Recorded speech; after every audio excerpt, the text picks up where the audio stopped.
महुआ मोइत्रा क्या अपने अय्याशियों और शौक के लिए किसी हद तक चली जाएंगी? आरोप गंभीर है। वो ब्लैकमेल करती हैं, वो कुत्ता भी चुराती हैं। ममता की सांसद को जाना होगा जेल, सांसदी भी जाएगी। रानी के बहाने पीएम मोदी को बदनाम करने की इंटरनेशनल साजिश थी। देश के कई नेता हैं साजिश का हिस्सा।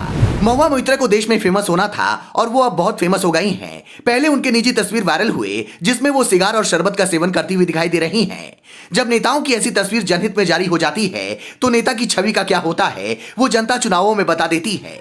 अधिवक्ता और महुआ मोइत्रा के पर्सनल दोस्त रहे जय अनंत देहाद्राई ने सीबीआई को पत्र लिख के आरोप लगाए थे कि महुआ पैसे लेकर संसद में सवाल पूछती हैं। अब इस मामले में बवाल हो गया है। महुआ मोइत्रा की संसद सदस्यता कभी भी जा सकती है। उन पर लगे आरोप बेहद गंभीर हैं। महुआ ने अगर चंद पैसों और महंगे गिफ्ट्स के लिए पीएम मोदी को निशाना बनाया है तो यह बहुत ही गंभीर है। साथ के साथ देश की आंतरिक सुरक्षा पर भी खतरे का विषय है। बीजेपी सांसद निशिकांत दुबे ने जय अनंत देहाद्राई के आरोपों को आधार बनाकर लोकसभा स्पीकर को पत्र लिखकर बताया था कि टीएमसी की सांसद महुआ एक उद्योगपति से पैसे और महंगे गिफ्ट्स लेकर जानबूझकर उद्योगपति के दिए गए सवाल संसद में पूछती रही और इन सब में वो जानबूझकर पीएम का नाम लेती रही हैं। स्पीकर ने इसे संसद की आचार समिति के पास भेज दिया है। निशिकांत दुबे ने जिस उद्योगपति का नाम अपनी पत्र में लिखा है अब वही दर्शन हीरानंदानी सामने आ गए हैं। हीरानंदानी ने आरोपों को स्वीकार कर लिया है। उन्होंने ये भी मान लिया है कि महुआ मोइत्रा उनसे पैसे, गाड़ी, गिफ्ट्स लेती रही हैं। हीरानंदानी अब इस मामले में गवाह बन गए हैं। हीरानंदानी ने चौंकाने वाले खुलासे किए हैं। हीरानंदानी ने बयान जारी किया है जिसमें उन्होंने कहा है, हीरानंदानी ने पूरे 2 पन्नों का बयान जारी किया है। दोनों चिट्ठियों के आधार पर कई मीडिया रिपोर्ट्स बनी हैं जिनमें मेरा नाम प्रमुखता से आया है। ऐसे में मैं इस प्रकरण को करीब से देख रहा हूं। मैं 2017 में आयोजित बंगाल ग्लोबल बिजनेस समिट के समय से महुआ मोइत्रा को जानता हूं। तब महुआ मोइत्रा पश्चिम बंगाल के नदिया स्थित करीमनगर से विधायक हुआ करती थी। समिट में उन्हें कारोबारियों के साथ बातचीत की जिम्मेदारी दी गई थी। मैंने उस बातचीत के दौरान महुआ मोइत्रा को जानकार, अर्थपूर्ण और मुखर पाया। उसके बाद हम दोनों ने एक दूसरे से अपने संपर्क सूत्र साझा किए और संपर्क में रहे। तब से वो मेरी करीबी और व्यक्तिगत दोस्त रही हैं। महुआ मोइत्रा सुस्पष्ट रूप से बुद्धिजीवी हैं और उन जनप्रतिनिधियों में से एक हैं जो आर्थिक और कारोबार से जुड़े मुद्दे को समझती हैं। महुआ मोइत्रा को भी मेरा राजनीतिक ज्ञान और मेरी विचारधारा अच्छी लगी, जिस कारण दोनों के बीच गहरी दोस्ती हुई। मैं और महुआ कोलकाता, दिल्ली और मुंबई में कई बार सामाजिक रूप से मिले। हम विदेश में भी मिले, कभी साप्ताहिक रूप से तो कभी रोज फोन कॉल पर बात होती थी। जब महुआ दुबई जाती थी या मैं भारत आता था तो हम हमेशा मिला करते थे। इस दौरान महुआ मोइत्रा कई छोटे बड़े काम के लिए भी मुझसे कहने लगी। महुआ मोइत्रा का व्यवहार ऐसा था कि अगर उन्होंने कुछ करने के लिए कह दिया तो सब कुछ छोड़कर पहले उनका काम ही पूरा होना चाहिए। महुआ मोइत्रा का स्वभाव हावी हो जाने वाला था और उनका मिजाज दबंग वाला था। महुआ सब कुछ को अर्जेंट और संकटपूर्ण बताकर मेरे समय को नियंत्रित करती थी। महुआ मोइत्रा के सांसद बनने के बाद कई मौकों पर मुझे उनकी मेजबानी करने का मौका मिला।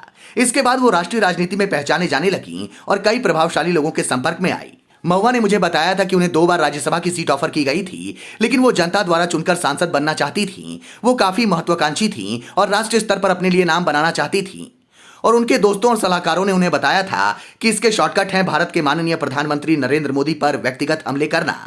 मेरा मानना है कि पीएम मोदी एक निष्कलंक प्रतिष्ठा वाले व्यक्ति हैं और किसी को भी सरकारी नीतियों, प्रशासन या व्यक्तिगत आचरण पर हमले करने का मौका नहीं देते। महुआ मोइत्रा को लगा कि पीएम मोदी पर व्यक्तिगत हमला करने का रास्ता है गौतम अडानी को निशाना बनाना, क्योंकि दोनों समकालीन हैं और एक ही राज्य से आते हैं। देश के बाहर और देश में भी मीडिया, कारोबार और राजनीति में कई लोग गौतम अडानी के उदय से जलने लगे थे। इसमें महुआ मोइत्रा को मदद मिली। इसलिए पीएम मोदी को बदनाम करने और उन्हें नीचा दिखाने के लिए गौतम अडानी पर हमला कर महुआ मोइत्रा को इन लोगों से समर्थन की उम्मीद थी। वो जानती थी कि इंडियन ऑयल कॉर्पोरेशन अडानी समूह की धर्मा एलएनजी के साथ करार कर रही है, मेरी कंपनी के साथ नहीं। इन्हीं सूचनाओं को आधार बनाकर गौतम अडानी को नीचा दिखाने के लिए महुआ मोइत्रा ने कुछ सवाल तैयार किए ताकि वो संसद में पूछ सके। उसने मेरी ईमेल आईडी पर कुछ सूचनाएं मुझसे मांगी। मेरे द्वारा भेजे गए कुछ सवालों पर आई प्रतिक्रियाओं से वो खुश हुई। ये सवाल अडानी समूह से संबंधित थे। महुआ ने अपनी संसद की आईडी पासवर्ड तक मुझको दे रखी थी ताकि मैं सीधे खुद सवाल अपलोड कर सकूं पूछने के लिए। सुचेता दलाल, शार्दुल श्रॉफ और पल्लवी श्रॉफ जैसे कुछ लोग गौतम अडानी के बारे में अपुष्ट जानकारियां महुआ मोइत्रा को दे रहे थे।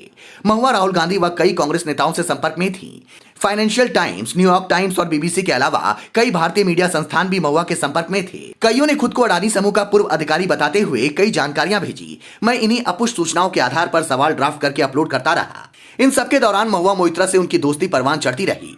इस दौरान विपक्ष शासित राज्यों में मुझे फायदा मिलता रहा, क्योंकि महुआ मोइत्रा के अच्छे दोस्तों में राहुल गांधी, शशि थरूर और पिनाकी मिश्रा शामिल थे। इसके बदले में महुआ मोइत्रा ने मुझसे भी कई काम करवाए और उनके समर्थन के एवज में मुझे ये सब करना पड़ा। इसमें शामिल था दिल्ली में उनके बंगले की मरम्मत, यात्रा के खर्च, महंगे तोहफे, यहां तक कि अंतर्राष्ट्रीय यात्राओं के लिए भी मुझे व्यवस्था करनी पड़ी। कई बार मुझे लगा कि वो मेरा गलत फायदा उठा रही हैं और मुझ पर ऐसे ऐसे काम करने का दबाव बना रही हैं जो मैं नहीं करना चाहता, लेकिन मेरे पास कोई अन्य विकल्प नहीं था ऊपर बताए गए कारणों की वजह से। चूंकि संसद और न्यायपालिका में यह मामला आ चुका है, मैंने अपनी जिम्मेदारी समझी कि मैं तथ्यों को सबके सामने रखूं। महुआ की मुश्किलें बहुत बढ़ गई हैं। खबर है कि ममता बनर्जी ने उनसे इस्तीफे के लिए बोल दिया है। महुआ का टाइम बहुत खराब चल रहा है। दर्शन हीरानंदानी ने महुआ के फेमस होने के शॉर्टकट का जो जिक्र किया है, वो महुआ के व्यवहार के अध्ययन से आसानी से समझा जा सकता है। संसद में सबसे ज्यादा शोर और चिल्लाने वाले सांसदों में महुआ का नाम अव्वल है। वो संसद में अभद्र भाषा तक का इस्तेमाल कर चुकी हैं। महुआ पर उनके पर्सनल दोस्त रहे अधिवक्ता जय अनंत देहादराई ने महुआ पर कुत्ता चोरी का भी आरोप लगाया है। जय अनंत ने गुरुवार 19 अक्टूबर 2023 को दिल्ली के पुलिस कमिश्नर संजय अरोड़ा को एक पत्र भेजकर तृणमूल कांग्रेस की सांसद महुआ मोइत्रा के खिलाफ शिकायत की है। इसमें उन्होंने बताया है कि महुआ मोइत्रा ने उनके कुत्ते हेनरी को न सिर्फ चुरा लिया, बल्कि उसे अवैध तरीके से अपने पास भी रखी हुई है। उनका यह पालतू कुत्ता मात्र 3 साल का है। इसे उन्होंने नई दिल्ली के जनकपुरी स्थित दुकान से खरीदा था। अधिवक्ता जय अनंत देहादराई ने बताया है कि उन्होंने जनवरी 2021 में 75,000 रुपए में इस कुत्ते को खरीदा था। पैसों का भुगतान उन्होंने 2 इंस्टॉलमेंट्स में किया था। उन्होंने 10,000 रुपए और 65,000 रुपए के भुगतान की 2 रसीदें भी दिल्ली पुलिस को भेजी हैं। साथ ही उन्होंने केनल क्लब ऑफ इंडिया यानी कि केसीआई से अपने कुत्ते का पंजीकरण भी कराया था। उन्होंने पत्र में बताया है कि हेनरी से उनका रिश्ता एक अभिभावक और बच्चे का है। तो ऐसी सांसद है महुआ जिन पर देश की सेंसिटिव जानकारी साझा करने से लेकर कुत्ता चोरी करने तक का आरोप है। इस पूरे प्रकरण से एक बात साफ है कि जानबूझकर पीएम मोदी और अडानी को निशाना बनाया जा रहा है और इसमें देश के बड़े नेता तक शामिल हैं। सीबीआई मामले की जांच कर रही है। महुआ जी पर आपको क्या कहना है, कमेंट बॉक्स में बताएं। Bureau report, leading Bharat TV.